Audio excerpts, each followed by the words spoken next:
Hello, hello, hello. Welcome back, welcome back, welcome back to the live. Welcome back to the channel. I feel like it's too much light. But let me go ahead and finish what I'm about to say. Welcome back to the live. Welcome back to the channel. If you're watching the replay, make sure that down below you're saying, hey. Also, I want to let everybody know that the website is out. So if you're looking for tarot readings, whether you want an email, whether you want it to be me calling, talking on the phone, or on Zoom, it will be down in the link below. Look up Transition with Leisure so you can transition your life with leisure. You can book a tarot reading. You can book advice or mentorship. Special notice to all of my young people between the ages of 18 to 23. I do a very extremely discounted rate for you guys because I understand what it means to be at that age and for so many things to be happening. So check that out if you're looking for mentorship or advice, especially if you're in that age group. And we also have lectures. If you're interested in seeing how are my beliefs and my emotions created, we got the lecture on that on the website. Go check it out. We got ebooks. We got everything for you. So check it out in the description below. And let's go ahead and get into it. I'm gonna look at this light back here. It's just not doing it for me. So give me a second. Oh, momento. Let me see. I think that's a lot better. That's a lot better. Hey, Etienne, how are you, baby? Ooh, I love you too, baby. How are you? Yes, this is a lot better. Yes. Yes. Yes. Okay. So today we're talking about who have you consistently chosen to grow with. And I don't want to hear that myself. I don't want to hear that guy stuff. I want to hear a physical person. Okay? Whether it's your mama, your daddy, your grandma, your sister, your brother, your aunt, your uncle, your best friend, your teacher from 3rd grade, your classmates, your coworker, your business partner, your husband, your wife, your children. Now, mind you, sometimes we got to understand that got to be two people who decided this together. So sometimes children, you can't always include them because they're not as aware as an adult could be to really make that decision. So these are people who you want to look at to say, okay, did I choose this person to grow with? We're going to talk about it. We're going to talk about how y'all be choosing bad people to grow with and then y'all be growing in terrible directions like E. Kane on TikTok. Hey, at Tali Silva. Make sure y'all double tap the live so we can get more people like you to come through. Okay? I'm going to go ahead and put the question. We got the Q&A. YouTube is working today. Yay. Yes. Okay. Who have you chosen to grow with? Question mark. What color should we do? We should do black, of course. I can call you Ati. Did I say that right? A-T or Ati? Hey, Moreau, Loam. So we have the question, the Q&A up. We have the Q&A up. How y'all doing today? It's good to see you guys. I'm happy to see you. See you in the chat today. So, who have you chosen to grow with? And I think that people, they're going to come on a live and going to be like, what do you mean when you say grow? What do you mean when you say grow? That means this person you are emotionally invested in. This person you said through the ups and downs, through the trials and tribulations, I'm going to stay by your side because we're growing together. We're moving in the same direction. We have the same desire, the same outcome, right? Whether that be we desire to both be fashion designers or we desire to both be happy. And our happiness, our desire and happiness is similar. I want to be happy because I like to go out to eat. And this person likes to be a chef and they like to cook. So we want to grow together because we have the same goals. I mean, that's very surface level, but that's what I mean.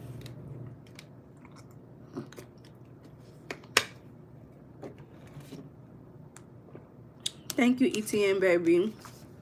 Masani, thank you, baby. I appreciate you so much. So let's see who comes in. If you guys can answer this question for me, who have you chosen to grow with?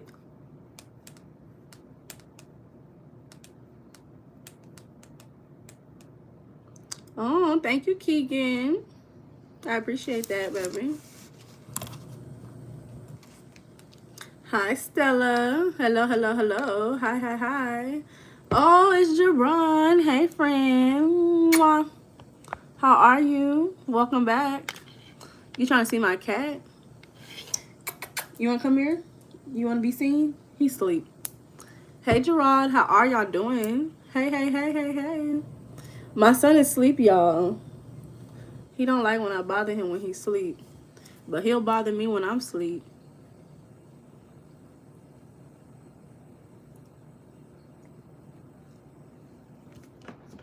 How y'all doing today? My name is Charlie. Last name Wilson.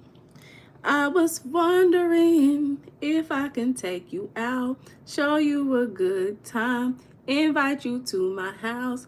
Here is my number, and you can call me. And don't forget, babe, my name is Charlie. That's the only Charlie I know. I don't know who that is. I don't know that man.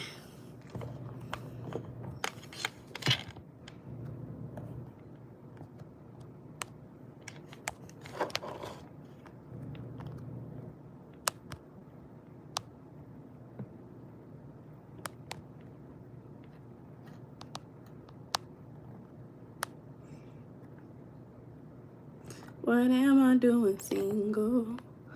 Sometimes I tell myself maybe I should mingle.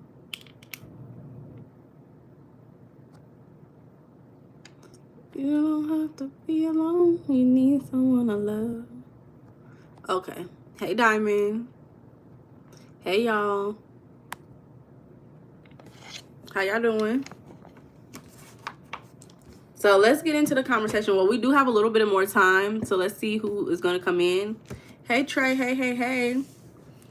Let's see who's going to come in. Y'all tell me how y'all's day was. ¿Cómo estás? ¿Cómo fue tu día? How was your day? How are you feeling? What was the best part of your day? The best part of my day? It hasn't happened yet. The best part of my day has not happened yet. Because I'm about to eat dinner. And the dinner that I'm about to eat about to be the best part of my day. What y'all think? What's y'all's best part of y'all's day? Jabron, what's the best part of your day, friend?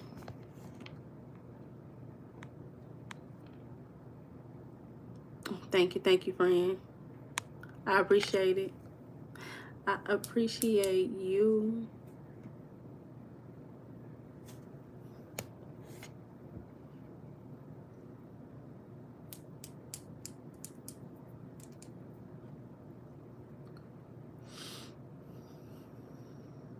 Is right now? Okay, period. I love that for you. We're going to get into our conversation. It's going to be a good conversation. Remember, y'all, we're manifesting love and belonging. So if you want more love, you want more belonging in your life, a lot of people, they may feel abnormal. They feel like they don't fit in. Or you may have just moved to a new location. You may have just, moved to a new school. You may have just got a new job. You may feel like you just don't belong in a certain area, new home, a new neighborhood.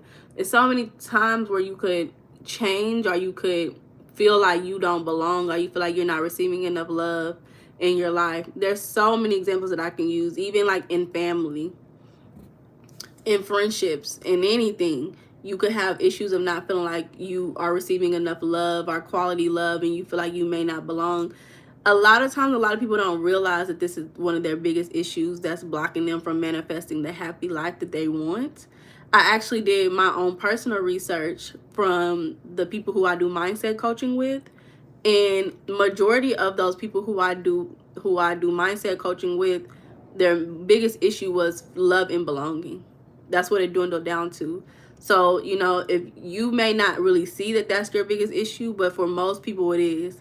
Another one that some people dealt with was self-esteem. That was like the second one. So love and belonging and self-esteem. There was a few people who I worked with whose biggest issues was not feeling safe in their body, not feeling secure and confident in their body, and that disrupted them. But I feel like that's one on the lower end. Most people have the issue of love and belonging. So you want a happier life, you want to have peace. This is where we at. We manifest in love and belonging. Okay. So we're at the 10-minute mark. So we're gonna go ahead and get into the conversation. I'm super excited. Remember, you can comment your answer. Who have you chosen to grow with consistently? This conversation, we're going to go into emotionally investing in other people, what that looks like, how that feels like. Also, what it feels like for people to emotionally invest in you. These are things that you have to be aware of when you're building these bonds in your relationships. We're going to reflect on the beauty of sharing these experiences with someone. A lot of people, you ask these questions and they don't have anybody who comes to mind. But if you can have at least one experience, even if that experience was 2 seconds of your life, that's enough feeling and sensation for you to tap in and manifest that more into your life. So we got to stop getting stuck on, oh, I never experienced it. Because if you can say that you never experienced it, well, hold up. We got to stop saying that we never experienced it. Because if you know you're missing something, that means you know enough to figure out what it is. So in some way, some shape, some form, you've experienced it. And that experience is enough to create more of your reality that you're seeking, right? So let's go ahead and start the conversation. Y'all remember to answer the Q&A so that we can see what the chat is talking about, what y'all are working with. But we're going to start off by talking about what it means to grow with somebody, growing with your loved ones, growing with people that you care about. So, you know, this is not specific to a relationship, a romantic relationship, a family relationship, a friendship. This is any type of relationship, any type of bond. Hey, Tom, welcome back to the chat, friend. How you been? How you been? And so, when you think about growing with somebody, it does not mean that y'all's relationship stays in the same place, because that's stagnant, right? What happens is it's about supporting each other through the journey, building a shared path together through the journey of life, right? So that means that people are trying in this relationship thing, right? That means that y'all have a desire to continue to develop, even through the change, even through the evolutions. Y'all are set on the mindset of, we're going to do this together. I'm not going to leave you behind. I'm not going to walk away from this relationship. I'm going to try with you. I'm going to work with you. I'm going to love you. Where are my cards? They're in the cabinet. They're in their home place. Why, what's up? So what that looks like is y'all are most likely both going to be working on yourself, right? So you're healing, you're learning, you're both achieving goals, and you're investing that into your relationship. You cannot grow with somebody who's not working on themselves. If you sitting up here going to therapy, trying to level up, trying to look better, trying to be healthy, hey Famita, hey baby, trying to move to a better lifestyle, better area, and then you have a friend who's okay with staying in the hometown that they were raised in, staying in the home, staying in the same relationship that's not healthy, it's going to be very hard to maintain that relationship. We always say the people that you're surrounding yourself with is who you become. So as you begin to elevate, this person who is stagnant and complacent with the stagnancy, they're going to stay where they are, and it's going to be difficult for you to reach them, and that bond is going to be difficult to maintain. Famita, I hope I'm saying your name right. You said my parents and the people who I know. Ooh, who's the people that you know? I love that. So that is one of the ways that you grow with somebody. Oh, babe, we're not doing tarot readings tonight. Hey, welcome back, T-Rex. Welcome back to the chat. So that's one way that you're growing with somebody. So another way is that y'all are both adaptable. You know, you need to be formable and adaptable, because again, if you're staying stagnant, there's nothing changing. As you change, you change. So you have to be flexible and fluid with that change, as well as with your partner's change. You 37? Wow, I didn't know you was 37, friend.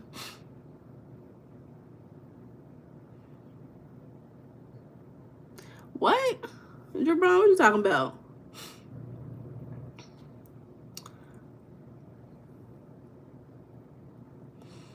So you decided to hate money? Chris said, I can't grow. I'm already 32.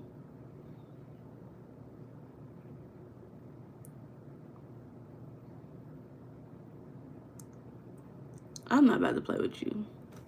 You gonna grow to the day you die. You're going to have new cells. Sorry, y'all. You're going to have new cells, but reborn. It's 555. There we go. New cells populate in your system every day until the day you die. You have the ability to change. You said, don't worry, I'm 6'7". Is this supposed to be a joke? Scott, welcome back, Scott. You said the person I tried to grow with is too different now. I'm seriously considering divorce.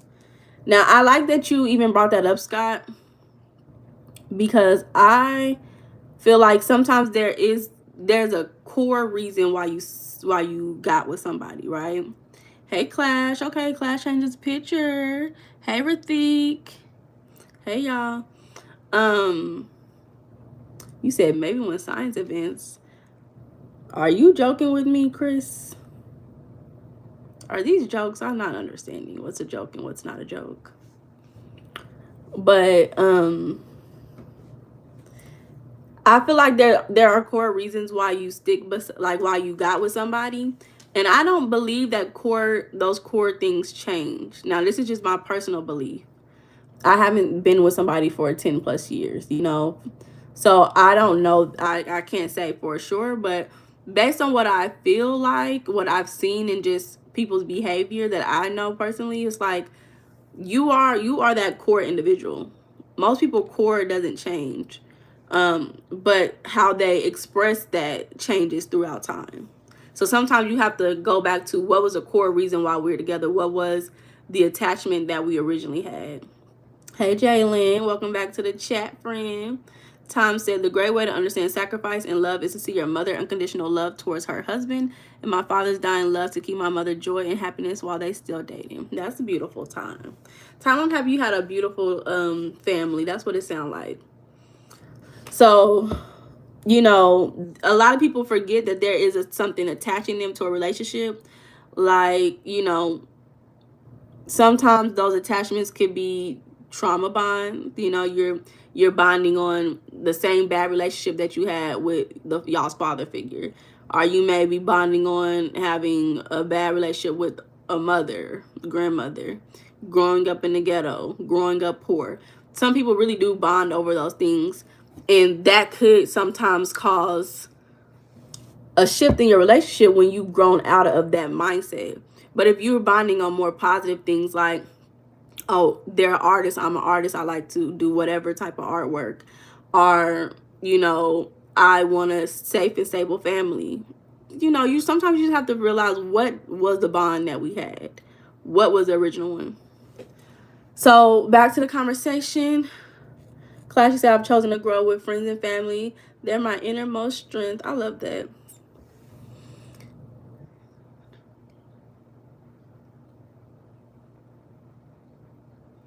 Oh, Tom, that's so beautiful.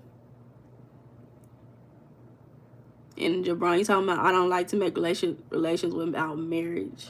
You shouldn't. Stay committed to yourself and stay committed to the future wife that you're about to have. I think that going through these conversations, we're like almost done. But if you've been through these conversations, listening, I think your relationship should improve. I truly believe that relationship should improve. And if you're not seeing the benefits within 3 to 6 months, was you really watching the videos? And I think that the extra layer is, if you're participating in the conversations, it allows that extra layer of critical thinking to expand your mindset and your awareness of what's going on. So participate in the chat. Let's work together. Let's manifest this together. So again, back to what we were saying, you have to be adaptable through these changes.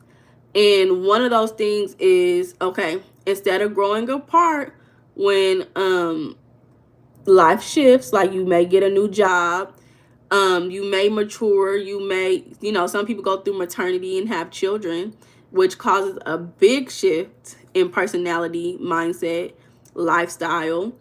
You have to learn how to adjust through these together. You also have to be supportive to other people's dreams. This doesn't have to be just romantic. You may have a friend who wants to be a rapper at the age of 48. And sometimes you have to be supportive and be honest and let them know that that wasn't okay and that they need to go harder in a booth and they need to maybe work on their rap skills. That's a part of adapting through the change and supporting people through the change, is being honest with love and intention, being honest and saying, I want you to be who you want to be, but I can't sit up here and lie. So another one is being able to face challenges together. So not just sitting up here and letting your friend, your partner, your family member experience a challenging moment in their life by themselves. Like they got fired from their job and you just like, oh, that's sad. It's like, okay, you're there, you're present with them, you are letting them know that you're aware of the emotions that they're experiencing.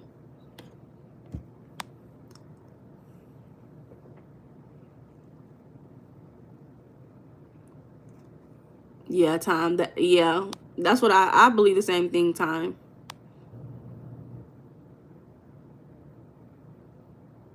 Oh, no, for Scott, that's actual growth together. Yes, congratulations, Scott. That's real growth together.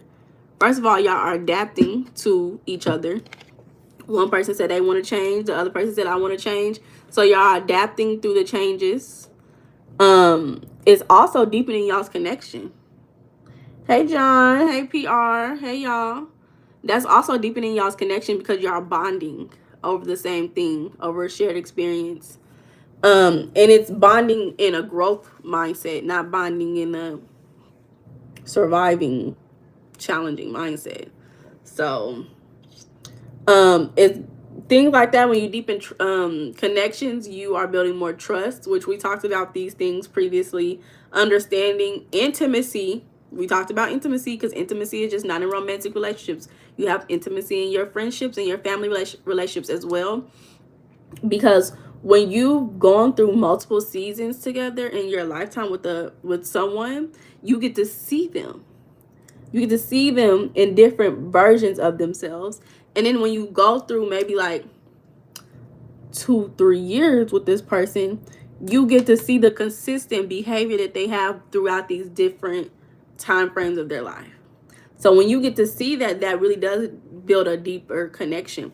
Like I know for sure that there's people who I've known when I didn't have no furniture in my house who would come to my house and still hang out with me.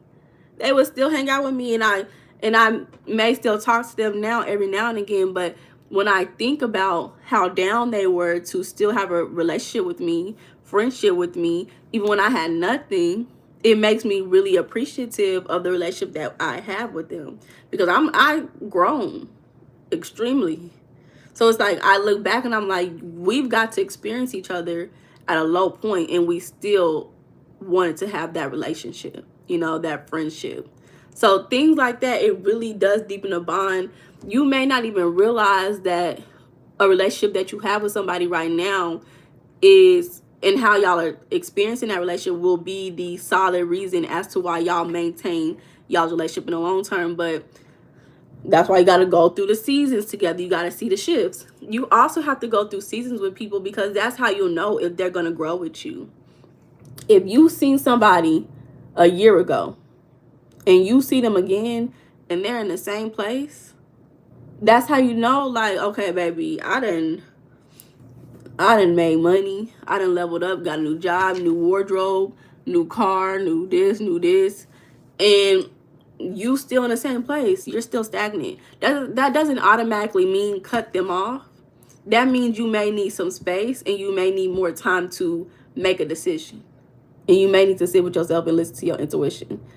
But these are little things that you know, like, okay, is my bond with this person deepening, or are we separating in this relationship? And I think I said this already, but facing challenges together.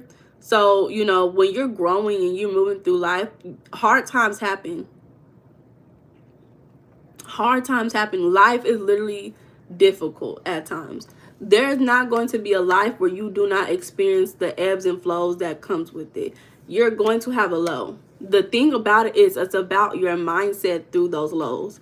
When you get to a low point, are you allowing life to really eat at you and tell you that you're a terrible person? Are you just acknowledging that this is just a low part and you still have the ability to get to a higher point? Hey friend. Y'all, John and Jabron, y'all funny. Thank you, John. Thank you, Jabron. So, when it comes to challenges could look like somebody loses their job out of the blue. Are you going to be the dagger in their back and make their life worse after they lose their job? Or are you going to support them through this moment? I'm not meaning support them financially, but I mean emotional support, and letting them know that you are here for them. You know, maybe send them a couple of job applications that they're interested in. Maybe putting a good word in for them somewhere. Directing them to little things that they may see. Another challenge could be, again, we talked about maternity. Chris said ups and downs, smiles and frowns. Yes, maternity. A lot of men particularly don't understand the extreme change that happens with a woman's body when after they have a baby, even through pregnancies. Like, it's an extreme hormonal difference. Like, it's hormonal difference. It's a physical difference because you just push the baby out. Women go through the craziest things when they get pregnant. Like, I done seen women grow beards. I done seen women throwing up every day, all day, losing teeth, all to have a baby. All to have a baby. And a lot of times I be seeing them, they be having babies by men who don't be worth it. So after you go through that and you can acknowledge that my life has made life, and this is a real human being, no man could really have that same mentality as a woman when you ain't never really did it, you know. So it's understandable why it's hard to have empath for the women when you never been through that, or your body cannot actually do that. But that's a challenging moment that some men have to experience with their partner. That's one of the highest times in a woman's life where they're the most susceptible to be cheated on. Men cheat on their wives, their girlfriends, their baby mamas the most when they're pregnant. A lot of them just are lack empathy and patience. So you look like the girl. Do I? That has always been my dream, to look like that girl off Matilda. You said I've had a bad habit of adopting a social pariah mindset during my lows. What is a social pariah mindset? Chris, you said that's postpartum depression. Yeah, it could be postpartum depression for sure. I knew somebody who had to take Kegel classes after having a baby. Do you know how much stuff people go through after they have that baby? That's traumatic. T-Rex said, how was your day? My day was pretty busy, if I can be so honest. Pretty busy. But we're here. I got a lot of stuff done. So, you know, let's see how life takes me. Tomorrow's Thursday, so the week is almost over. That's one of the best things about the job that I do, is I feel like my weeks actually do go by pretty quick because I'm not in the same place every day. I'm doing something differently every day. I'm seeing different people every day. Like, you know, I'm like, thank goodness. I look like a math teacher. I actually teach communication. Okay, welcome DRK Vlogs. Hey. So growing with somebody just means not just loving them. You know, love is sacrificing, being aware, caring, and desiring the relationship with them. That's loving them. It's not just about loving who they are now in this very moment, but walking beside them as they become who they're meant to be and allowing them to do the same for you. So like I think this is one of the biggest things that I had to learn about friendships is that these people are going to be completely different. Like, you're not going to be the same person in a year from now, especially like if you're going through friendships where y'all are growing. Like, you know, I'm in school, I got friends, I got family members who in school, we have good relationships, but before degree person, let's say before degree Meiana is going to be a completely different person than after degree Meiana. Because once I get that degree, baby, we leveling up, baby. I'm not playing with nobody. And the same for all of my friends. Like, you go through friendships where they get a degree, they move to a different state, different country. You're going to change. And that's okay. Sometimes you have to just be like, the bond that we started our relationship off is enough for me to continue to love you through every change that you've had. And as long as that relationship doesn't become detrimental to you, then it's okay to just say, hey, however our relationship may shift and change, as long as our bond is still what it is, I may talk to you once a month. Maybe we used to talk every day, but now we talk once a month. Well, I'm going to put in effort to try to speak to you at least once a month because I want this relationship. I want to grow with you. That's how it was with me and my best friend. When we first started hanging out, we used to hang out all the time. We also was broke. That's why you can't just be hanging out with people all the time. And I'm not saying her, but you need to be getting to the bag, is what I'm trying to say. Once we got busy trying to get our money up, we couldn't see each other that often. We couldn't. Get the diploma, period. Now we both in school. Like, we can't see each other that often. Life happens. So now we say we're going to try to see each other at least once a month. If I can see you at least once a month, then that's okay for me. That's enough for me to be like, okay, I laid eyes on you. You safe, you good, you happy. Boom. Because we busy, and that's okay. And that may change. That may change a year from now. You know, I was talking to somebody else. She was telling me how her best friend is moving to her city to be closer to her. Not particularly to be closer to her, but, you know, that's one of the main reasons. And she was just talking about how much that she wished she would have done before, you know, before she left from wherever they came from. And I don't know where I was going with that story. But understanding change is inevitable. Things are going to change, and that's perfectly fine. Y'all shouldn't be afraid of change in a relationship. I think that being aware, though, because there are changes that people have that people be like, I never knew this person. So, I mean, it could, if you've been through somebody who maybe been a narcissist or a liar, that could be a different experience. Hey, Mati. Hey, Jabir. Hey. Can you turn off the live chat? You can do whatever you want to do, baby. You can do whatever you want to do. Chris said life be like that, and it do.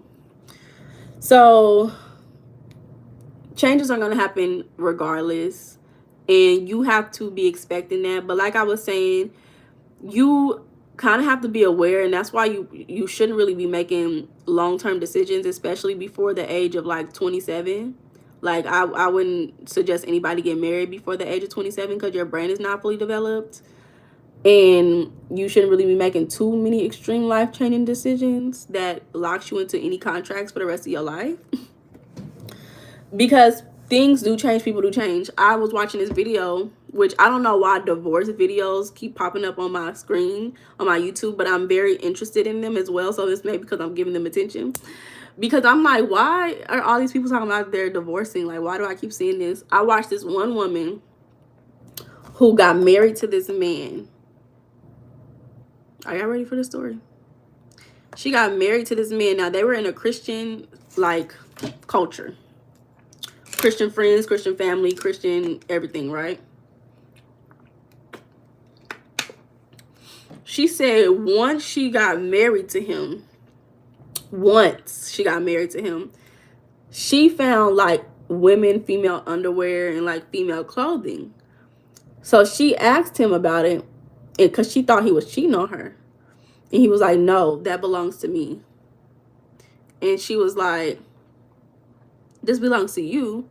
So because she's Christian, she want to be married, whatever. She was like, okay, well, I'm going to stick beside him. You know, you want to be a cross-dresser, I'm going to stick beside him. Even though that actually goes against her beliefs. You know, I'm guessing she Christian, that would go against her beliefs. And so she was like, I'm going to stick beside him. So she said, as long as he didn't fully transition. BTK, what is BTK? Her thing was, as long as he didn't fully transition, she was okay with it, even though they were married. Long story short, he said he wanted to fully transition, so they ended up getting a divorce. But he knew who he was before he got married.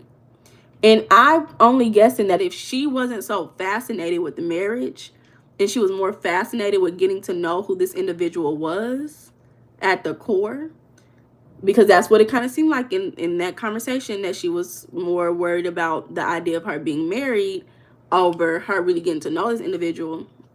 And if she would have stuck beside her boundaries early on in the relationship, she wouldn't have to go through what she went through. So again, I don't think that people change that, like the change in people are extreme to that point to where you wake up and somebody just is like, oh, I want to be a transgender, I feel like I'm a woman. I feel like these are things that people feel early, that they may not be as aware due to fear, the stigma. They suppress their desires and their desire to express themselves in that way. So that's just one thing. Some other people, like I've heard relationships where they be like, oh, he was never abusive to me before this. Like, I think the only thing that can significantly change a person's personality and demeanor could be like injuries, brain injuries, traumatic injuries that take away body parts and stuff like that. Things that really changes who individuals are. So if they're never been through anything extreme like that, disastrous moments, they're most likely are not going to change as much as you think that they will. So a lot of times if people are saying they just changed overnight, you're probably just not paying attention. You're probably just not aware of what's going on. Because that's one of my biggest pet peeves, is hearing women be like, oh, he was never like this before the baby. He was never selfish before the baby, but before the baby, he wasn't even opening the doors for you. It's like, no, you just wasn't aware of that behavior and what that would mean for you when y'all's life would go to the next level. So again, that's why you need to see people in different seasons before just committing in totality. So life transitions could look like becoming parents. We talked about this. Y'all have to learn a new role. Y'all have to balance new responsibilities, especially if one of you guys are working, balancing new responsibilities while working, while also being overwhelmed. Sometimes parents come into the household, families come in, and you get closer to family, right? Because you need more support. Once you have a child, you become a parent, you're no longer an individual because you need that community. So a lot of things change once you have a child. You said, Scott, are her priorities changed after birth and his stayed the same? Yeah, I can see that happening too. Because I also think birth is a traumatic experience that can change a person's personality. Class said, personally, loneliness was really hard for me when I was younger. I also had to grow alone and live with myself. Do you still feel lonely, friend? That's why we manifest in love and belonging. We can manifest in love and belonging. So personal development can change an individual's mindset and their desires for themselves. You know, you let them start listening to the motivational videos. They up at 5 o'clock in the morning exercising. You didn't get up before 11 a.m. a couple of weeks ago. Now you listen to these motivational speakers. You just up here doing jumping jacks, doing push-ups in the living room, 5 o'clock in the morning. Unexpected challenges can cause transitions and experiences like illnesses, loss, like somebody loses a loved one, financial hardships, especially. So those are times where people can change. I know that especially during financial hardships for men, their personality can become a lot more snappy. Like, you know, they may have been loving and caring. Now they stressed out because they ain't got no job, and now they snapping at you. And you're like, ooh. You know? So, you said I had to catch myself. Meiana Durban almost got... I'm not about to play with y'all. Y'all don't be arguing in the chat now. It's not worth it. I promise you. It's not worth it. So... You know, at the end of the day, adapting through change means being flexible. If you're not flexible, how you going to be fluid? If you're not flexible, how you going to move? How you going to grow? How you going to shift? How you going to know? How you going to be the bro if you're not flexible? How you going to relearn? You got to, in order to be flexible, you got to be able to, in order to learn and relearn things, you got to be flexible and fluid. You got to relearn people. You got to let's talk about relearning people. I like the topic. Never thought about it. Relearning people as you grow, as y'all evolve, while also communicating your needs, because you're still a person who has needs and wants and desires. And you have to be able to communicate those things and feel safe doing so during these growing moments. So y'all's bond strengthens instead of breaks. As long as you can communicate your needs and your partner is receptive to meeting your needs, then that is how you know that y'all are willing to grow together. And understand that your wants are different from your needs. You can want a hamburger, but you don't need a hamburger. What you need is nutrition. So you could really get whatever, but you just want a hamburger, right? You could want to go swimming in a pool, but you really need is to take a bath, you know? So it's all different, but I would love to talk about how to relearn people. Let's talk about it.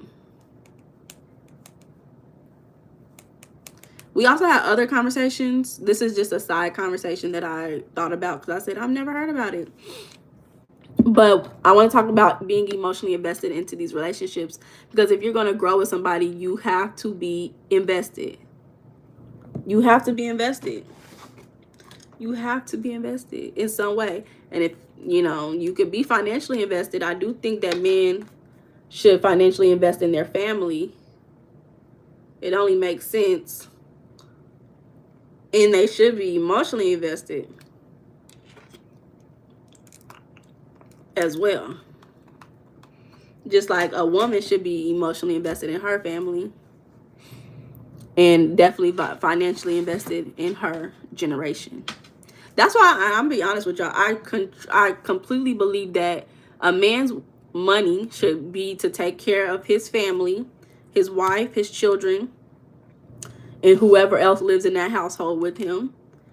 And then the wife's money should go to their generation, to their community.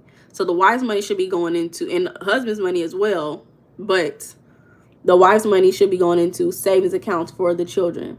Should be going into investment properties. It should be going into donating to community organizations, all those things. This is just my opinion, though. This off topic. It's just my opinion. Chris said lonely sometimes better. For who? How long you going to be lonely? Because loneliness is only okay for a good moment of, you know, introspection and reflection. And that's really not lonely. That's just being by yourself. But for a long period of time, it can be debilitating. You need to communicate with humans, whether it be non-verbally or verbally. Chris, you said, I love burgers and pools. I love me a good burger too. I'm not gonna lie, that's why I thought about it. Because the burgers sound real good. So good. So this is how you relearn people as you're growing. Notice shifts instead of assuming. We talked about this yesterday about judging versus understanding. So when you see people changing, let's say you come home and your girl done got her a little African muumuu on. And you like, she ain't never brought in the African culture into this house until today. You got the designs and everything. And then your first thought could have been, who she been talking to? You know, if you insecure, you might think that some African dude done came into her life and then tried to switch her up. But if you trying to understand her instead of judge her, you gonna be like, hey, what's going on? This is new. And then she gonna say, oh, my best friend just bought this for me. We celebrating our culture, period. And then you be like, oh. So don't assume that, you know, somebody who you might have just met 5 years ago is exactly the same. Don't assume people are going to be the same.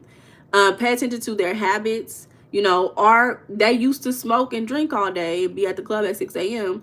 Now they have hobbies like tennis and brunch on the weekends. That changes people. That changes their person, not their personality, but that changes who they are showing up, how they're showing up.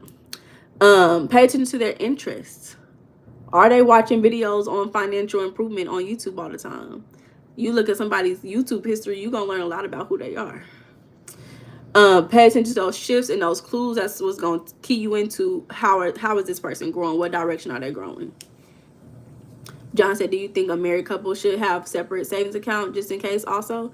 Yeah, I think you should have multiple bank accounts. Everybody should have multiple bank accounts, even if you're single. You should, and this is just me, I'm not married. I haven't really done much research on what I will, you know, want in a marriage. But I would think that you would have a shared account and you would have separate accounts. And your separate accounts would be like where you just spend your money on whatever you want to spend your money on. And also for personal investments, savings accounts, emergency accounts, all those things. I think you should have a lot of accounts anyway. So, Scott said, I would be surprised since she's Salvadorian. LOL. What you surprised about? No, she probably read a book, saw a documentary or something. What y'all talking about? Do I have stocks? No, I don't have stocks. I just have 2 retirement accounts. That's all. That's how I'm invested now. So right now, my goal is to build my emergency savings account to 3 to 6 months. And then once I do that, I'm going to invest in a CD. And I'm going to invest a few months of my living expenses into a CD. And then I want to do it step by step. And then I want to take that and any extra money I want to start investing into stocks. This is just what I'm thinking now. It may change. This is what I'm thinking now, though. Invest the extra into stocks and then eventually start saving for property. Yeah, so. Oh, you said African memoir, whatever the fuck you said. Okay. Oh, yeah, Chris. She probably read a book. So okay, so that's what y'all talking about. Yeah. Yeah. Hey, early girly. So, yeah, you never know what gets somebody going and what makes them shift. Even, like, I like what y'all just said. Dashiki. Thank you, Dashiki. So, you know, you never know what gets somebody into something new. So you can't just sit up here and judge them. Like, again, we talked about this yesterday. You can't sit up here and judge them. You got to be understanding. Understand. So, you know, you got to be curious. You got to understand. And what it sounds like so far, me looking at this about how to relearn people as they grow, it's just really understanding them instead of judging them. We talked about this yesterday. So, you know, checking in during milestones. You know, somebody loses somebody, they are moving, they have a birthday, you go in and you communicate with them. You say, how are you? How has things been? And don't just stop at the surface level bullshit, because you know that's the first thing they gonna say. I'm like, oh, everything's been cool, everything's been good. The conversation don't end there. You got to get more deeper into the conversation. You got to be like, okay, so what made it good? What exactly made it good? What's one thing that made it good? What's one thing that made it bad? What's the best part of this? What's the worst part of this? And don't just stop at the surface level, especially when you're wanting to grow with somebody. Okay, early girl. I'm about to delete this early girl just because I love you so much. So I'm going to delete some of these comments. Oh, hey, Real Rico.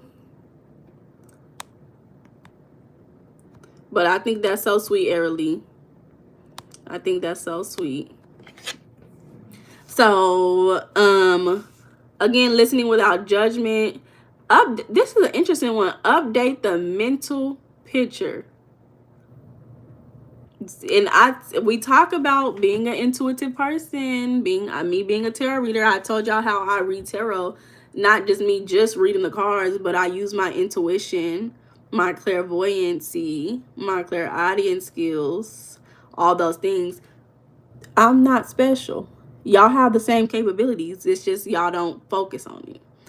Y'all may not just be as aware of it, right? So understanding that we all carry mental images that we're associating things and people to.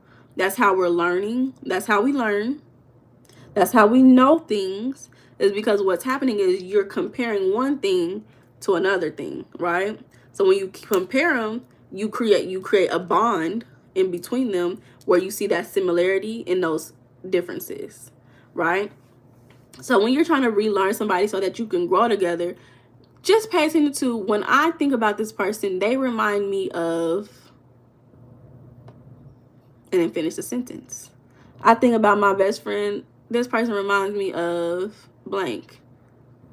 And I literally, when I tell y'all, mental images are a code. It's a code, because a lot of times when I do my journaling, I'll journal about the mental images that I have, and then I have to decode what the mental image means to me. So like, we had a conversation about jealousy yesterday, and the reason why I even brought that up is because when I was journaling, y'all know I always say Sleeping Beauty. I always be like, I'm Sleeping Beauty, da da da. I was journaling and I saw the mental image of Sleeping Beauty, but not just I saw the mental image of Sleeping Beauty, but I saw the mental image of the witch with the apple hiding. And I said, whew, what does that mean for me? And then that's what brought me into the conversation of jealousy, right? But if I wasn't aware enough to be able to identify the mental image that I had and then break that down into what that can mean, how would I have learned that? How would I know that, right? So realize that you have mental images as well, and that's how you're going to understand what type of relationship that you have with people, places, and things. What shows are you watching right now? Well, I finished that show, Damascus. It was a really good show. It was only 6 episodes. I was so sad, but I finished that a couple of days ago.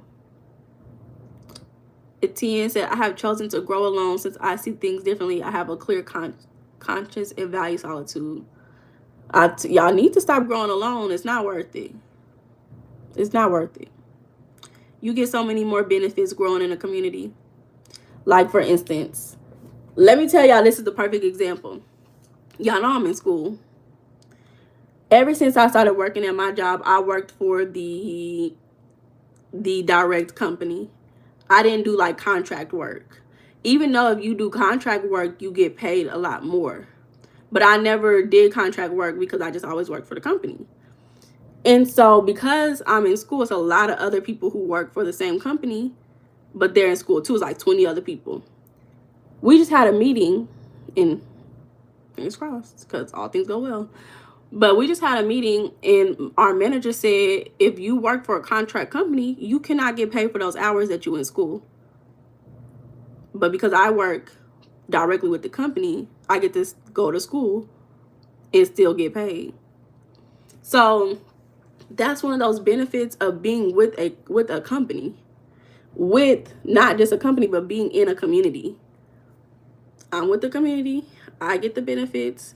And unfortunately for other people, if you're not directly in that community, you just don't get the benefits. And it's no shade to them. It's just we got to do what's best for us. We got to do what's best for this community.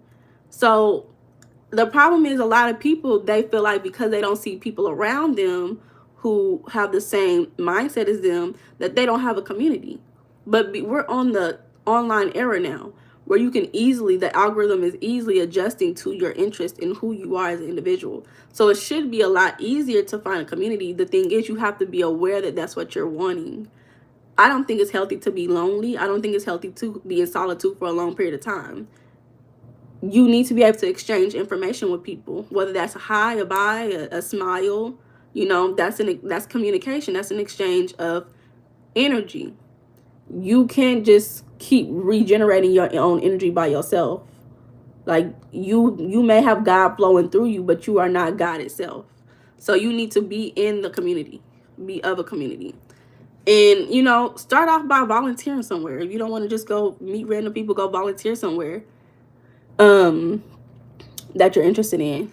But don't sit up here and try to be lonely. It's not okay. Thank you, Real Rico. Scott said, find your pack. Facts. So last portion is grow alongside them. Make a choice. And that's why marriage has vows. But a lot of people, they're just not aware. Chris said, how is it not okay? Because it's not healthy physically. It's not healthy. It's okay to be by yourself for a moment of time to, you know, get to know yourself and readjust to who you are as an individual. But for long periods of time, I just don't feel like that's healthy. Not healthy for the mind. And I only say that because I'm coming from the mindset of someone who values communication. And you cannot, if you're not communicating with people, I just don't see you growing. When you're only communicating with yourself, you're only growing through who you are, right? I mean, you could be communicating with, you know, receiving communication from technology, from sources online, from YouTube videos, from books and stuff. Okay, that's an exchange of information, but physical people you can exchange personal energy with, when they're healthy. Now, if you feel like there's no healthy people around you, then okay, I can see why you don't want to be around anybody. But again, that's when you have to start making decisions to say, okay, there's no healthy people around me. I know it's probably best for me to be in a community because I get better benefits. I'll feel happier. I'll feel more joy. I'll get the exchange of like-minded individuals who care about me. I'll feel a joy. I'll feel love and peace, right? If you're around the right people. You just gotta shift the mindsets. So, yeah. I like this example. They said, as they evolve, you can also evolve in how you love, support, and communicate with them. So the example they said is, if your partner becomes more independent, you may shift from doing everything for them to encouraging and cheering them on. And the first thing that I think about is like stay-at-home moms, stay-at-home wives. A lot of times, stay-at-home wives, they are fully supported and provided for by their partner. But then there is that adjustment to where, you know, we're on social media now. A lot of them start to build up social media platforms, and then they become influencers online. So then they become a completely different person in a way. Like, they may not change their personality and their mindset. Hold up, y'all.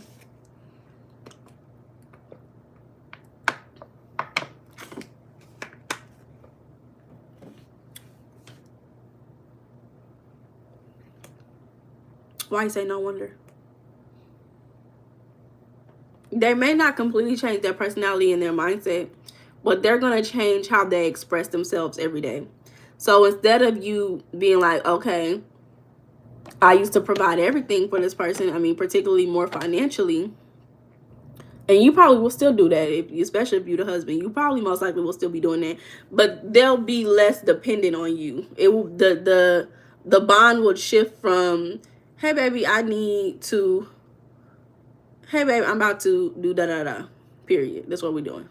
You know, so sometimes you have to communicate, you know, as a man. If you feel like, well, my partner's switching up, that I feel like she don't need me no more, it's, hey babe, I really want to be supportive of you and I want to help you. What can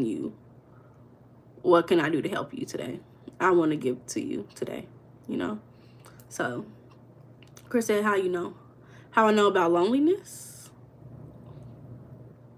I feel like you reading my mind.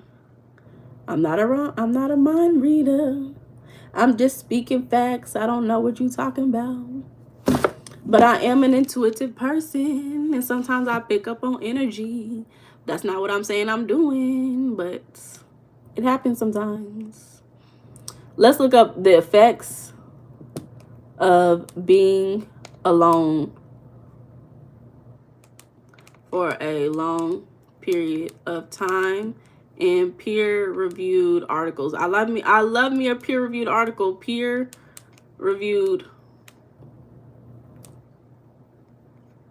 articles on how long is, come on, how long is too long to be by oneself,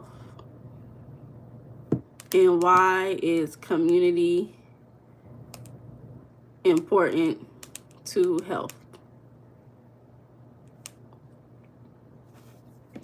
So that was our first little portion of the conversation. The next part that we're going to talk about is emotionally investing into other people, what that looks like, because that's how you're going to maintain relationships, is through emotional investments. GR, welcome back to the chat. GR said isolation is very bad. Most people. Chris, you said give them whatever they want, still complain.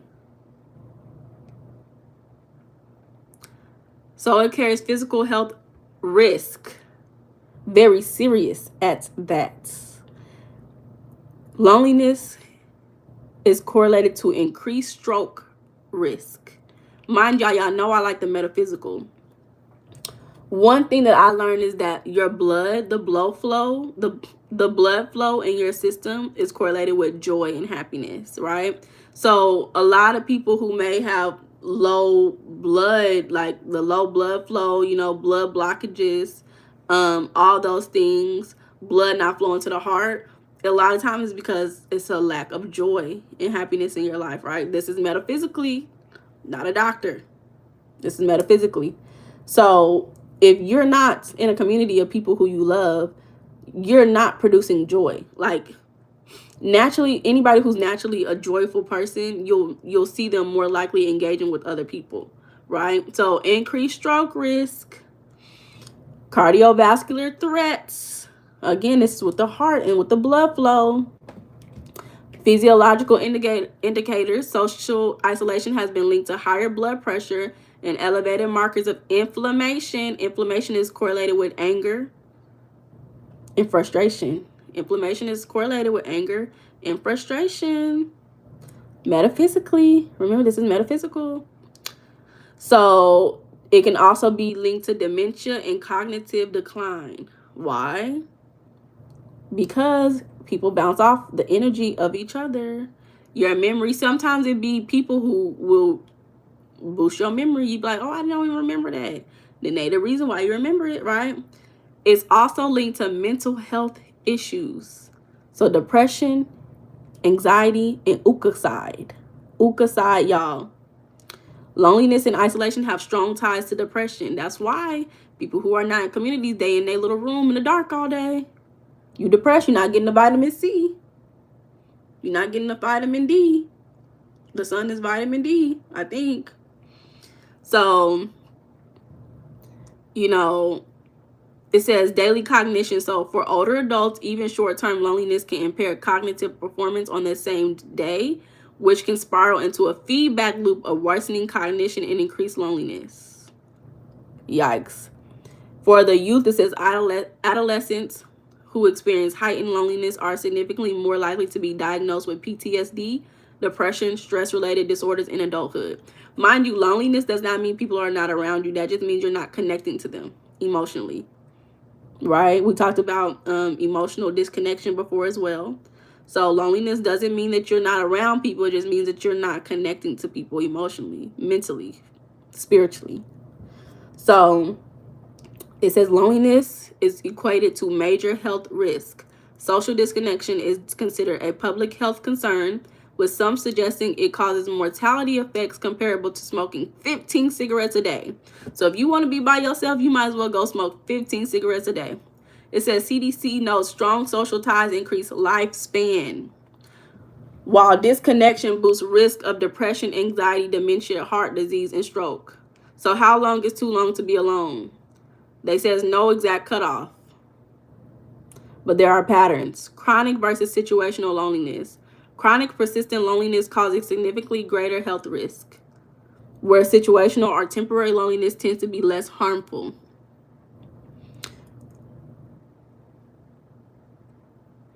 You also get a lower life satisfaction and happiness. Older adults experiencing loneliness often suffer immediate decline in cognition. We already talked about that. It can be a compound effect. Okay. So social connection is linked to reduced risk of heart disease, stroke, dementia, anxiety, depression, and early death. Mind y'all know that men live longer when they're married. Y'all know that, right? Y'all know that, right?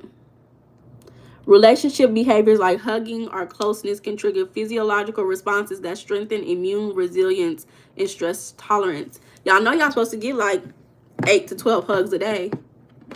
Like, if you're not getting 8 to 12 hugs a day, you're behind.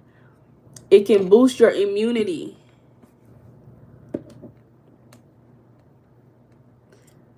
So, y'all can do y'all's own research. Chris, talking about you playing. No, I'm literally not playing. For women, it decreases lifespan. For men, it increases lifespan.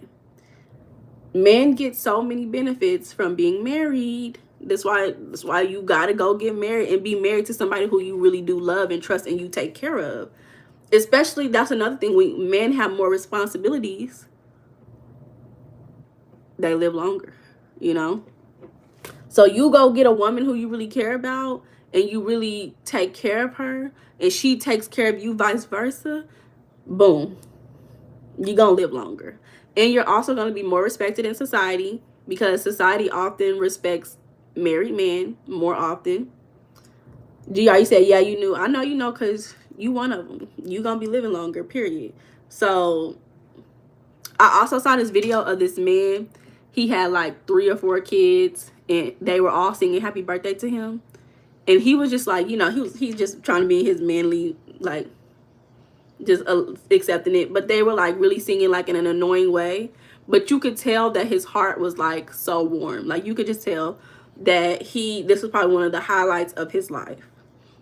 Having your family sit in your house that you worked for yourself and your wife and your children, and they are celebrating you and your existence. When you are a good man, you are celebrated. You should be. I remember one of the schools that I worked at before in the past, they had a principal. He was a younger man. When I tell you the way that they celebrated this man for coming in and doing so well for the school, they would have coloring pages of his face all around the school. They would have hallways with gratitude notes of him. So it's not just about, oh, I'm gonna have this family. Like, when you are a good man and you treat people well and you treat yourself well, don't punish yourself, be the best self that you can be for yourself and for your loved ones, and take care of your wife and make sure that y'all have a bond that's strong. Life will be good for you. Life will work out. Just be a good person. Take care of your wife. That's all you gotta do. Don't worry about nobody else, just your wife and your children, and you will be okay. So being alone isn't being alone. Look at the words. Being alone is not inherently harmful, but being lonely for too long is harmful. There's diseases that's related to it. So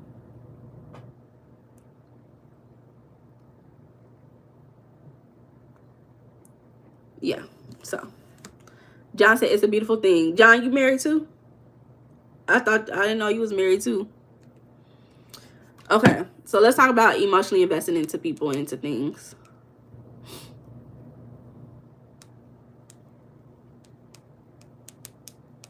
I love me a peer-reviewed article.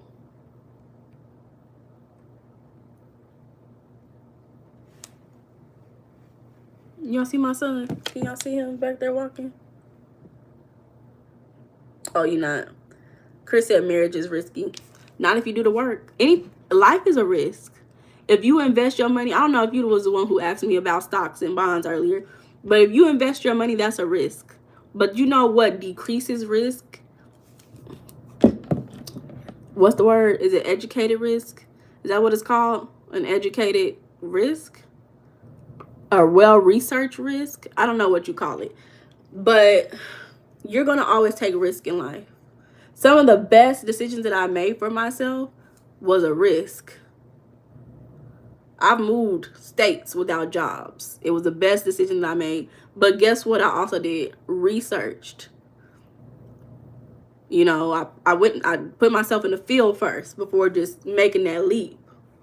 You gotta research first. You gotta prepare. That's why for me personally, before I get married, we gotta do therapy. We gotta do therapy, baby. We gotta go to therapy. Like, we gotta do it for like 6 months plus. We gotta do therapy. We gotta really meet each other's family for real, for real. We gotta go through seasons together. We gotta take psychological health. See, like, my partner has to be like pro mental health. Like, seriously. We gotta take financial classes together. We gotta take some type of class together. We gotta do something that really tests my partner's like stress levels and what they'll do in stressful moments. Like, I'm taking my partner to escape rooms. We're gonna go to an escape room together. We gonna have to climb a mountain together, baby. I'm testing my partner. We gotta figure it out. Cause you can't, obviously life is gonna be a risk. But if you do a lot of work, educated risk. There you go. Educated risk, calculated risk. Thank you, GR. If you do enough research, it decreases the chances of that risk harming you, you know? So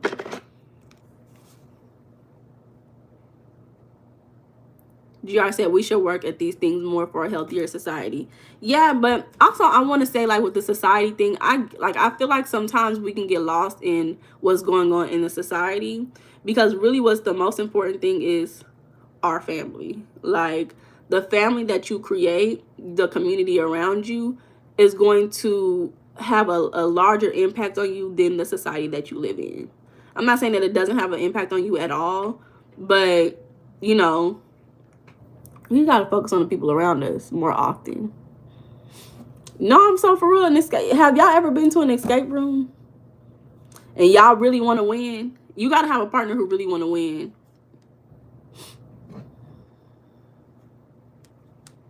And that timer going down, you trying to figure something out. You get to see how that critical thinking is. Like, you be like, dang. You figure out if you gonna be the one leading or if he gonna be the one leading. It's gonna teach you a lot. I went to an escape room one time on like a date with somebody, but we was in a room with a group of girls, and literally, when I tell you the woman was directing everything. It was his first time there, but the woman, she had been there for a few times. But when I tell you, she was like, do this, do this. I was like, oh my God. I said, we shouldn't have been in here with her. We should have just got our own, because what the heck? You ain't never been to an escape room? Y'all, it's pretty fun. It's pretty fun. I'll say, if you want to go on a date with anybody, take them to an escape room. Escape room, and then have dinner afterwards, so y'all can talk about it. Chris said never. What? Y'all gotta go to an escape room.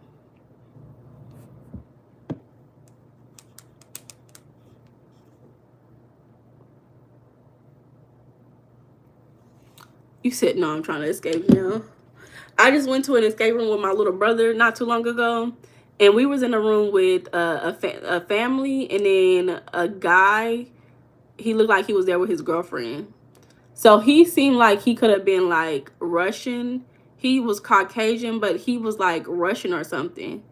He had to be from somewhere cold. You know, he just gave me very cold demeanor. But he wasn't mean or nothing. His just personality was very like straightforward. Like, this is who I am. Like, cold. I don't know. He had an accent too. Then the other family, it was an Indian family. So it was like 2 daughters, a mom and a dad. And so it was me and my little brother. And when I tell you, a polar bear, not too cuddly though.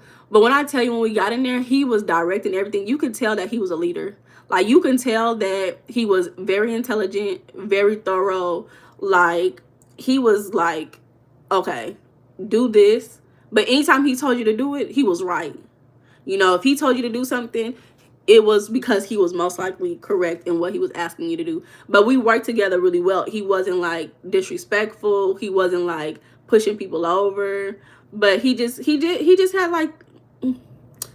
a very rock solid, cold demeanor. But it wasn't like rude. Like, he wasn't like mean or nothing. We even took a picture.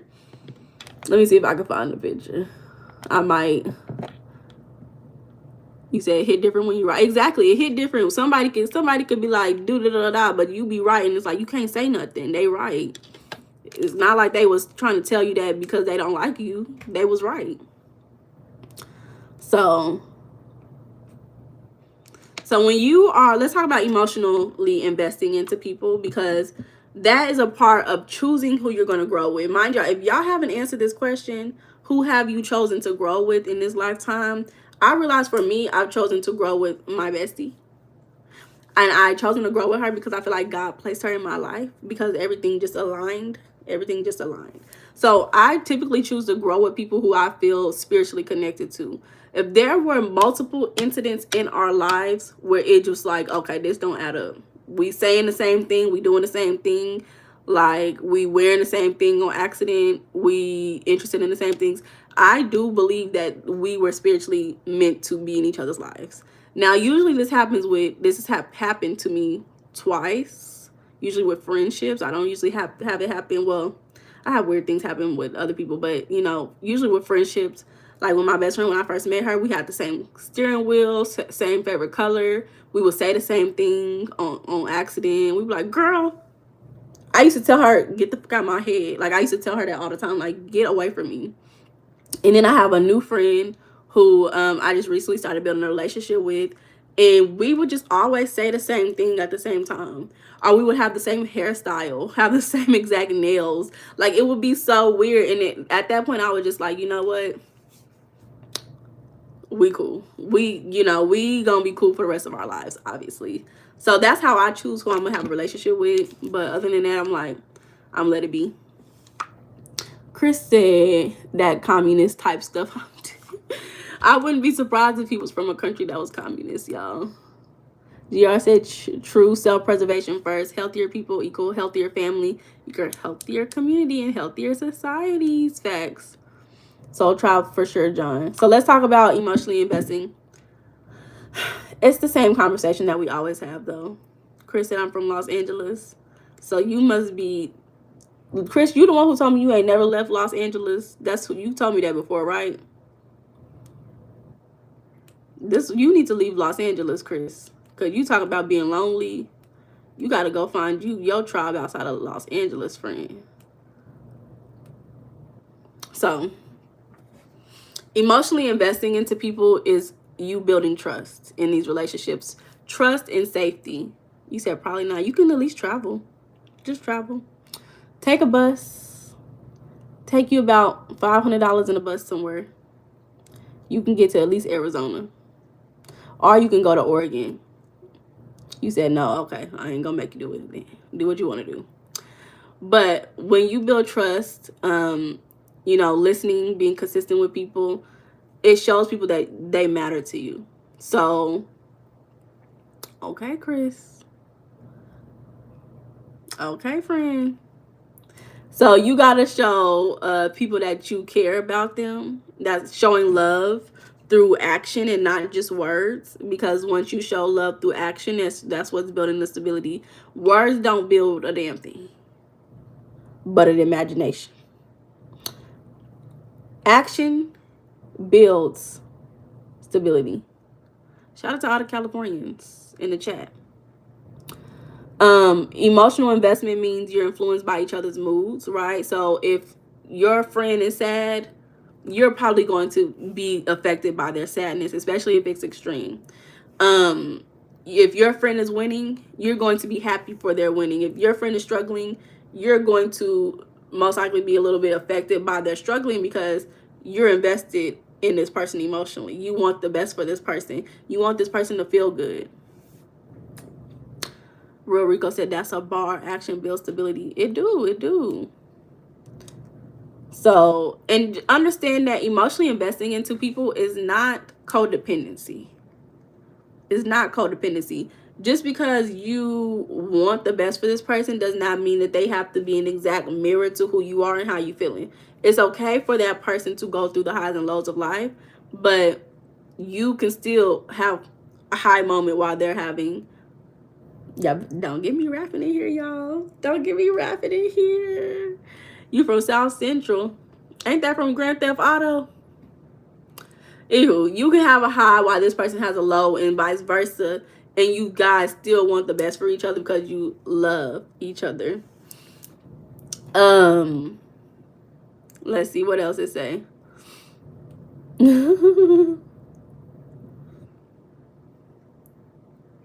Okay, let me see.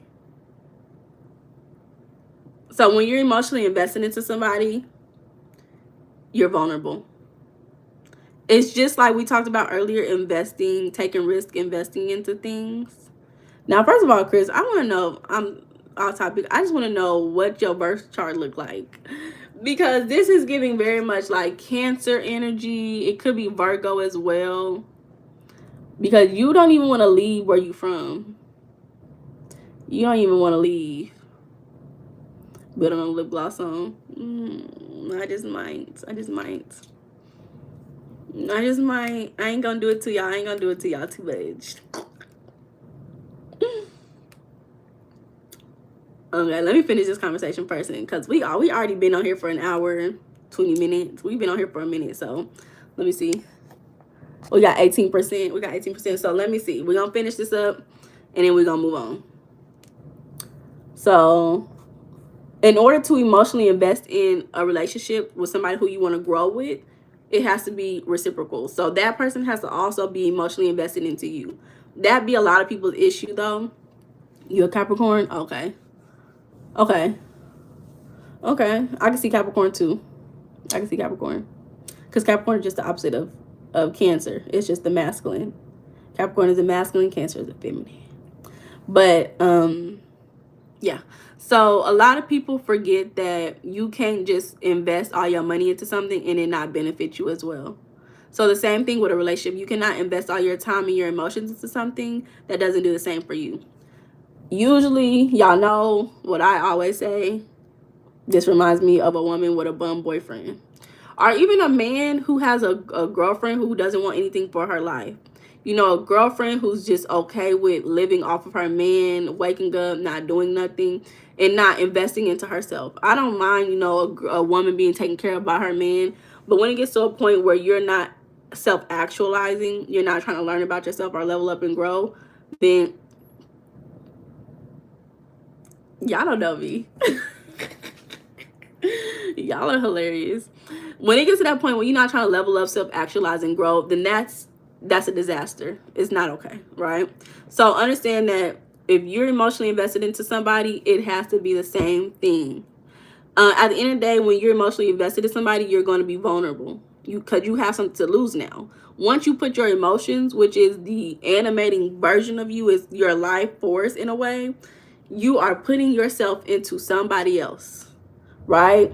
So you are literally giving a part of yourself to somebody else. You're allowing somebody else to have an effect on you, right? You're creating a strong attachment. So you are now vulnerable to this individual. So when you decide to grow with somebody, you have to realize that you are allowing yourself to be vulnerable. And this person, if they really wanted to, could harm you if necessary, if needed. Hey, Gary. Hey, friend. So if you're not investing in your relationship, understand that at surface level, it's shallow. You know, that's why a lot of people like situationships, because situationships are shallow. There's nothing deeper. There's no investment into it except for physically, right? Or maybe you might get a little dinner every now and again, but there's no long-term investment. That's why a lot of men who don't have emotional intelligence feel better with being a playboy, because they don't want to have to invest their emotions into one individual person. This is just my mindset. Y'all are men. Y'all can tell me what y'all think. But this is just how I be feeling about it. Like, a lot of times it's because they lack emotional awareness, emotional clarity, self-awareness, and all that together. And so they're okay with just being with multiple women because they don't want to get deeper than the surface level. And then another one is, you know, humans are energetic beings before we're physical beings, and our aura is constantly engaging with other people and things or around us. So before you're even getting the physical communication, you're always getting the spiritual communication first. And so you're going to always have that spiritual connection with people. So when you emotionally invest into them, it deepens that communication in between y'all's energy. So like, example, a mom who has children. A mom can be intuitively tapped into their child and can be predictive of, maybe intuitively know something is happening to their child before their child brings it up. If you're tapped in and emotionally invested in your child. Same with me. I really do feel like once I have a family and once I'm married and stuff, I think that I will be having a lot of spiritual communication when it comes to my husband and my children, because that's how it is already. With my loved ones, especially my best friend, it's really it gets tiring. But with many of my loved ones, people who I'm the closest with, I have dreams about things that's going on in their lives. I knew my cousin was moving in with her boyfriend before she told me. I knew one of my cousins was pregnant before she told me. I knew something. I had a literal vision. This was not a dream. I had a literal vision of a situation that happened to my friend 2 weeks later. And when I brought it up to her, she said, that happened last night. Right? So when it comes to people who I literally have a close relationship with, I have to be careful because I don't want to just be having dreams about all these people. Actually, where's the block button? But I can't help it because I'm emotionally invested in these people's lives, unfortunately. But fortunately, because I love them. So I know it will be probably the same and 10 times more when it comes to my family. And yeah, period. So the same way that you emotionally invest in these people, you're going to feel spiritually. You're going to feel them spiritually. If you are spiritually tapped in. If you lack awareness, you probably won't. You probably will feel it, you just won't be aware. Right? It'll be like a fly on your neck. You'll be like, what's this keep irritating me? Swat, swat, swat. Because you're not looking at it. So but at the same time, you'll be emotionally connected. When they're happy, you're probably going to be happy. But the same with when you're stressed, especially if y'all live in the same home. If one person is stressed and they're angry, you're going to be affected by that. So that's another reason why emotional investment causes you to be vulnerable, because you're going to have a direct connection with that individual. And at the end of the day, it's going to be a long-term effect. You're emotionally invested into these people. You're chosen to grow with these people. Long-term effect. Who you're around, the 5 people you're around are going to be the most likely to tell you who you are as an individual or show you who you are as an individual. So strong emotional investment leads to better mental health and a sense of a belonging and resilience. So if you have a healthy emotional investment, better mental health, sense of belonging, and resiliency. It's freezing. Is it freezing for everybody? Gary said system was in full swing after the next baby. No, it's not. John, turn your Wi-Fi off. You said you think ADD, Gary? You got ADD? Chris talking about, I know it's why it's better to be alone. Chris, who hurt you? Rodrigo, you said I'm freezing on Rodrigo's end too a little bit. Let me turn my Wi-Fi off.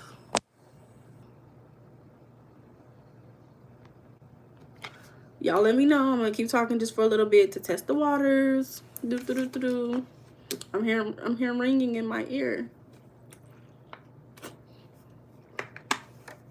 Oh, that's better. Okay. Scott said, on the flip side, emotional investment can prevent you from leaving a situation you should. Some people don't want to take the loss, I agree.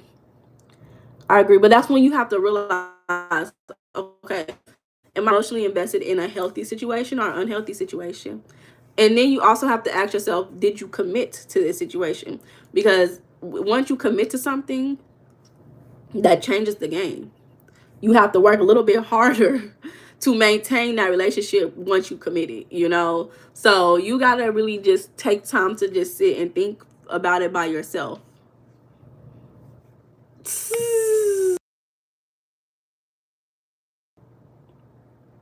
Chris, you're hilarious. It's okay. You can be honest here. This is an open space. We've been hurt before. I've definitely been hurt to a point to where I wanted to just go into a shell and not see nobody. But you got to heal and realize, no, not everybody is like them people that you know. And now everybody like them people that you know. Is people who will really treat you right once you treat yourself right. Once you create boundaries within yourself, people gonna see it. They not gonna play with you. But like Scott was saying, on the flip side, like he said, if you're emotionally invested into something that's not healthy for you, it can drain your self-worth. It can increase your anxiety and even affect your physical health and cause more stress. You said before, when I was a teenager. Come on now, don't do that. Before, what happened when you was a teenager, friend? What happened when you was a teenager? Y'all want a trauma dump tonight? Go ahead.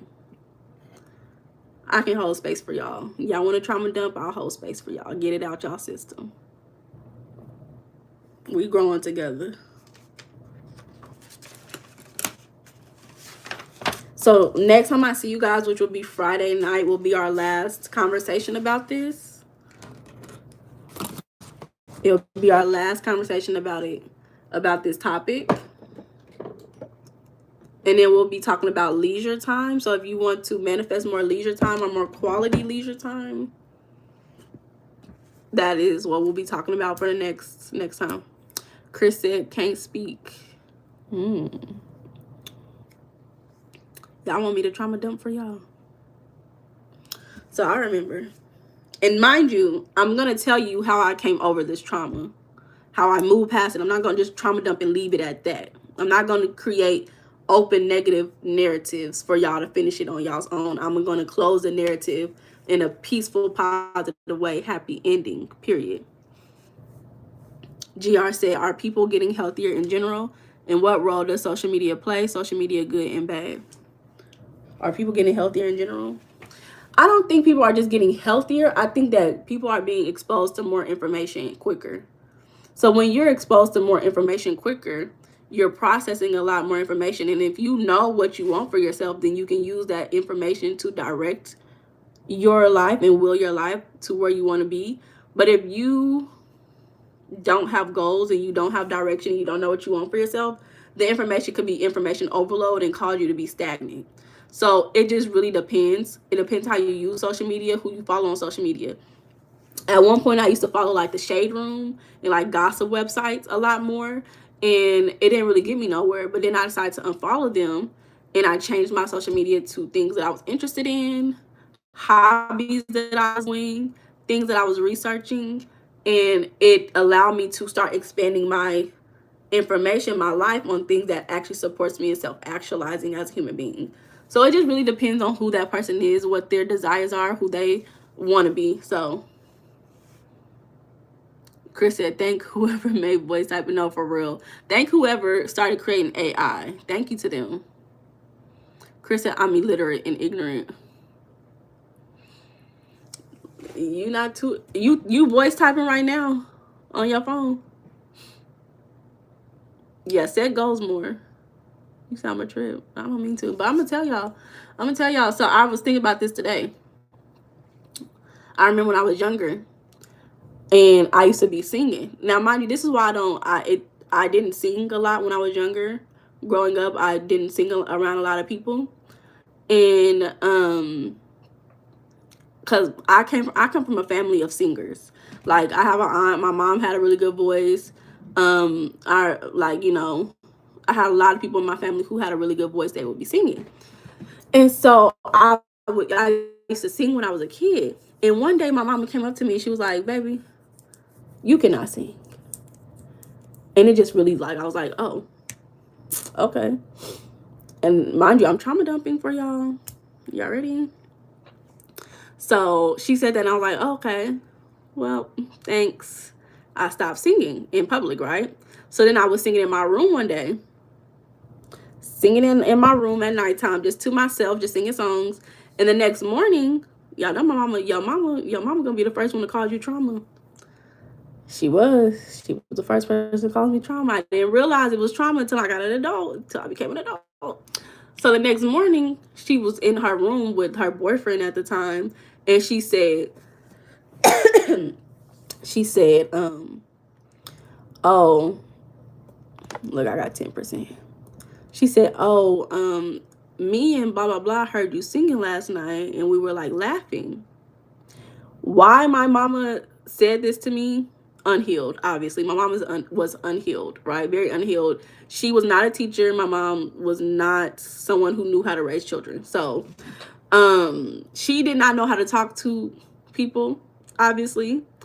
And so at that point, that's when I was just kind of like, okay, the singing stuff is not for me.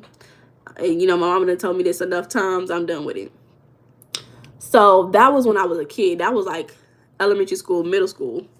So in high school, right? That was around that time. So then once I started to become more aware and I started going to a psychic, I told y'all about my favorite psychic one time.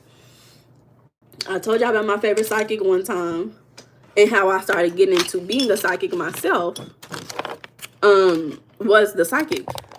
So I remember that same week I went to therapy and I was talking to my therapist. Sorry, I'm trying to get I got like 10%, y'all, so give me a second. I was talking to my therapist that week, and that conversation came up about that experience that I had and about singing. So then that same week, that's when I went to go see my therapist, not my therapist, but that psychic. Her name is Jamie. I went to go see Jamie for the first time. And, you know, I told y'all about the story of her reading my cards, and I was like, oh, that don't sound like me. I was unaware because it was me. I was just unaware, and I was just denying everything she was saying.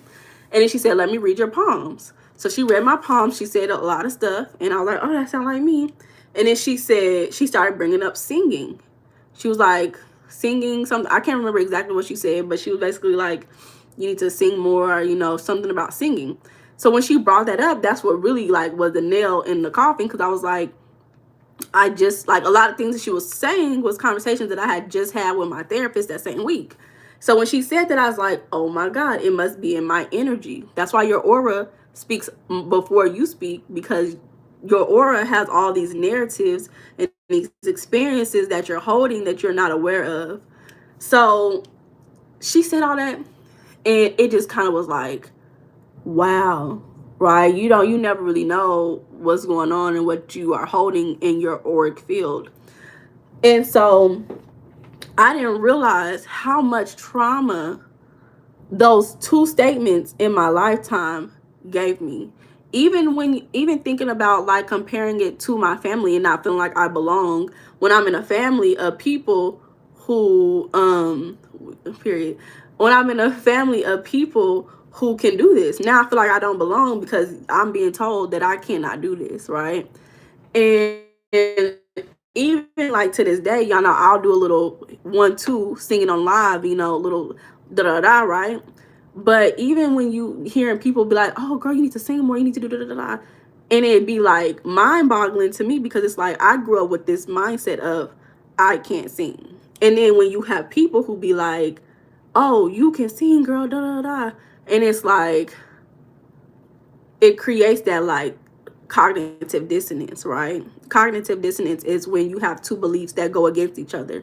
So one belief does not agree with the other belief, so you have to find a way to settle it, or sometimes it can cause mental illness. That's why we having white people who think they black, or black people who think they white.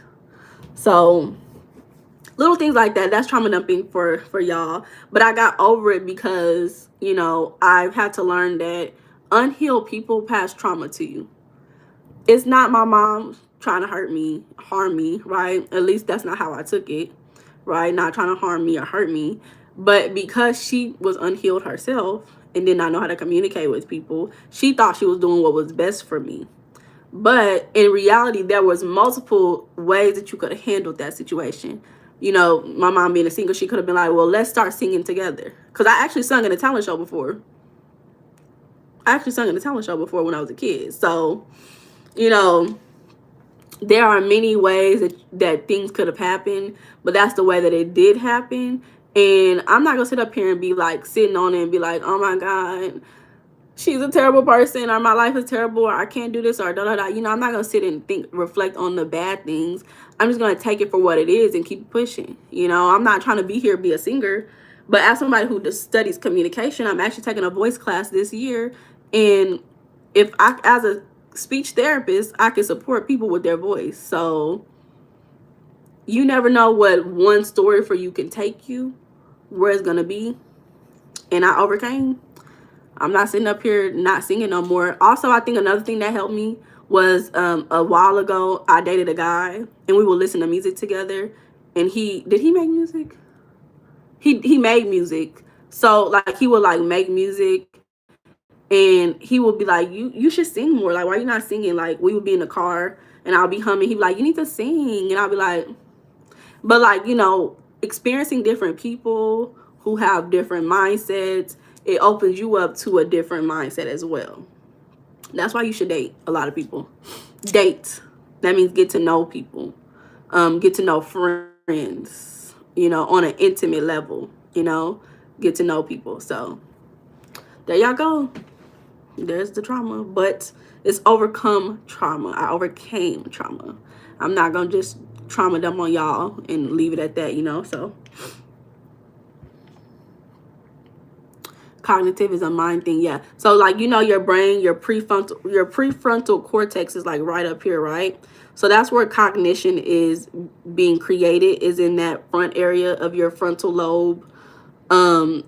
Prefrontal cortex, it's somewhere up here, y'all. I'm not the expert on the brain, but just know that cognition creates reason. It supports you in reasoning things out, planning and executing ideas, thinking logically. That's what cognition helps you do, is think logically. That's some young people thing. What's some young people thing? GR said, passing trauma, we need more of this awareness. Yeah, we talk about it a lot. And hi, lingual. Scott, you said, I have a good example of internalizing conflicting morals from my life, but I don't want to trigger anyone. Mr. McMuffin said, did that last school year. You did a singing competition? Or not a competition, what would they call it? A singing show? Where Rico said generational trauma is definitely real. I told y'all about the book. It didn't start with you. That's really what's going to teach you. Oh, thank you, GR. That's really what's going to teach you about how generational trauma can be passed. So, yeah. And even, sometimes that's why you have to have compassion for the people who passed you generational trauma, because you are most likely going to pass trauma as well. So you may not know what type of trauma that you're going to pass to somebody else. Chris talked about karaoke night. For real. I like me a little karaoke. I can do karaoke. I can do me a little karaoke.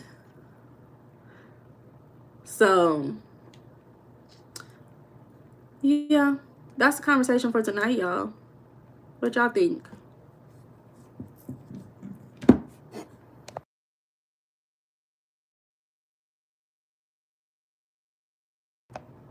I'm about to eat me a good salad. It's gonna be so good, y'all. I'm telling y'all.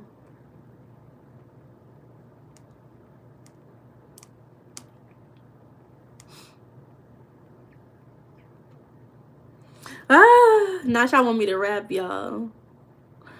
I'm gonna rap my favorite song. Yeah, it's so good, I'm telling y'all. It's a salad. It's so good. It be hitting.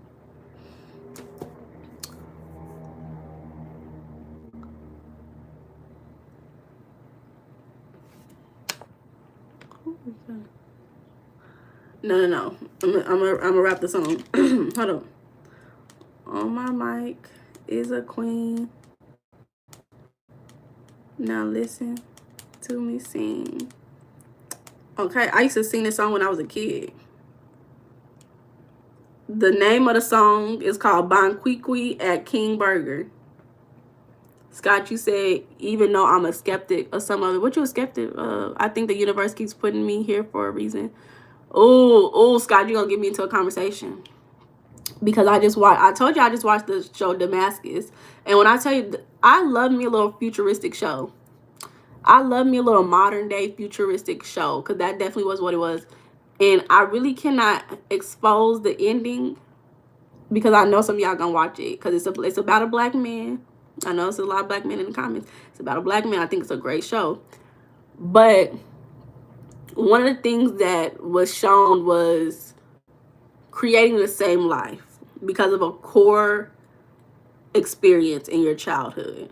So now it's hard for you to pivot, because your whole life is centered around this one experience.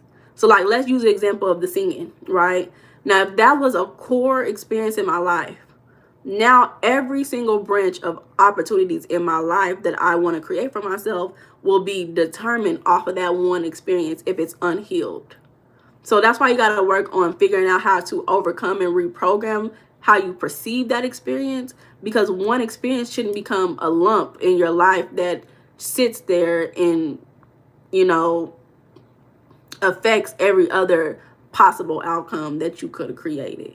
It just has to be, that was something that I experienced, and, you know, perceive it in a good light for yourself. But I'm gonna do this little rap for y'all.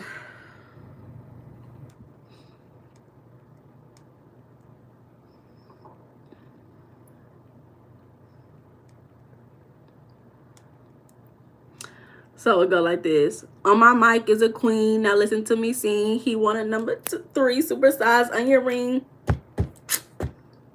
He can come out the house with no anklet bracelet on, but he got 2 strikes, so don't get his order wrong.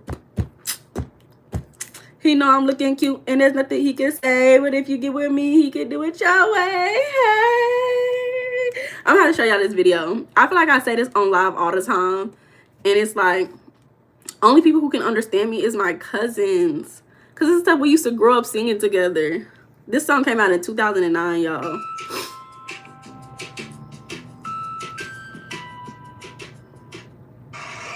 Let me show y'all. Fast forward it, because it's 3 minutes. She said, don't interrupt, rude. Don't interrupt, rude. Welcome to King Burger, where we could do it your way, but don't get crazy. All right, can I get a number 6 with a cookies and cream milkshake? You sure you just don't want a Coke? Pardon? I gotta get the ice cream out, put some cookies all up in it. I don't even know how to use that blender. They're gonna be pressing all these crazy buttons. No, you can have a Coke. Let me get number 6 with a large Coke. Next. Hi, I'll have a number 3 with no cheese, no tomato, and no lettuce. Anything else? I got a complicated order. Let me get number 3 with no cheese, no tomato. Wait, I'm sorry. Excuse me, sir. You see me trying to put in my order? Don't interrupt. Rude. And no lettuce. That's it. What? I changed my mind about the cheese. Oh, now you want some cheese? Yes. Now you want some cheese? You see me put in the order, why you didn't say nothing in the first place? I tried to. No, sir. Don't get loud with me, sir. Do not get loud with me. Oh, no. Security. Security. This dude needs to go. He needs to go. Needs to go. Thank you. Bon Quick. Oh, hi, Mr. Williams. How are you today, sir? I've had better days, Bon Quick. This is the 5th time you've called security. Now, how many times do I have to tell you cannot call security just because somebody has a complicated order? Is that what you guys saying? Yes, that's what I had said. Oh, okay. You right, Mr. Williams. My bad. I'm sorry. Next, please. Hi, can I get a number 5 with a boneless, skinless chicken that is slightly seasoned? No. Security. Security. Need to go. Need to go. Wait. What? Sir, she was trying to fight me, sir. No, I wasn't. Well, I will cut you. I'm sorry. She's with our Out of the Hood program. And you, Oh. Hey, DeWard. Hey, what's going on, Bon Quick? I didn't know you come here. Yeah, man, I ain't on no house arrest no more. Okay. What you want to order, boo? Hey, let me get number 3, and instead of fries, let me have some onion rings. Okay, that's all you want? I don't know what I want. Oh, what? Let me put in your order. Okay, then. Yeah.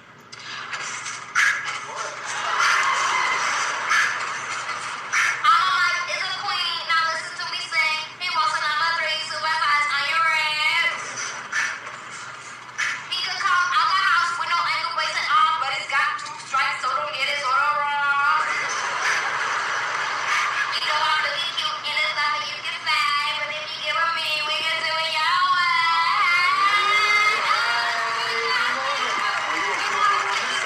You know what I'm saying? Could I get some ketchup? Don't play. Swimming, I need ketchup. I never get a sandwich. Bon Quick. Yeah, security. No, I'm not gonna lie. That used to be something on replay when I was a kid. That used to be on replay. But y'all, anytime y'all see me out, cause I be saying it every now and again, and I be like, especially somebody in the chat come in, they be like, "Oh, my name Dwayne." I'm like, Dwayne. That's when I be like, "Oh, my mic is a queen. Now listen to me sing." I can't help it, y'all. I've been listening to it for too long. But yeah, y'all. That's the conversation for today, y'all. We've been on here for a minute. Y'all.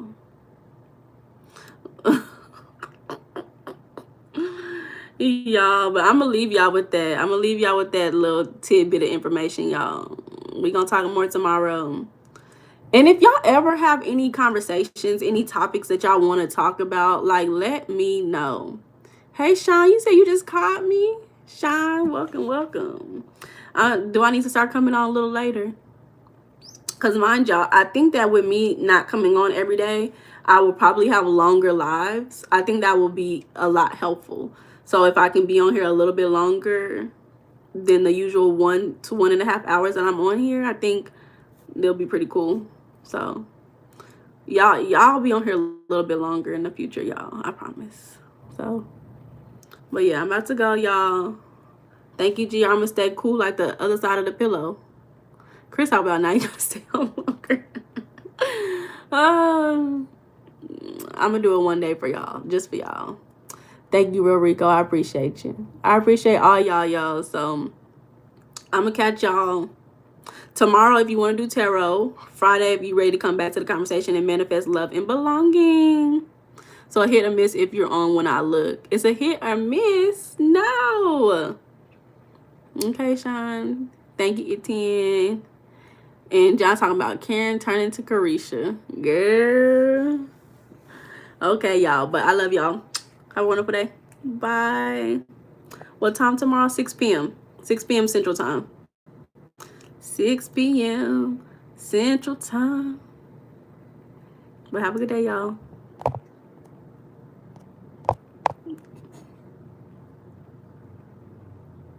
GR.